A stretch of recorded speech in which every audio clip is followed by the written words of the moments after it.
এই একদিনের পরিচয় না তুমি আমার মনের মধ্যে একটা আলাদা জায়গা করে নিয়েছো। এমন একটা দিন আসে না আমার মন তোমায় ভাবে নাই। এমন একটা দিন আসে না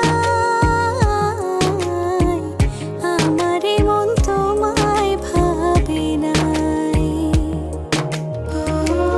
মায়া, আমি তোমাতে মুগ্ধ। তোমার এই অভিযোগহীন পৃথিবীতে আমিও মিলেমিশে একাকার। আমরা কিন্তু চাইলেই একসাথে বাঁচতে পারি মায়া। এটা কোনোদিনও সম্ভব না। তুমি খুব ভালো মানুষ আবির, কিন্তু আমি তোমার যোগ্য না। আপনি খুব সুন্দর দেখতে। আয়নায় দেখেছেন কখনো? তুই ওর সাথে এত বেশি মেলামেশা করছিস কেন? দেখবে তোমার একটা সুন্দর বিয়ে হবে, সুন্দর একটা সংসার হবে। তো 2 বছর হয় মারা গেছে। তোমাকে তো আমি প্রথম সেদিনই চেয়েছিলাম, যেদিন তুমি আমাকে মনের চোখ দিয়ে দুনিয়া দেখার কথা বলেছো।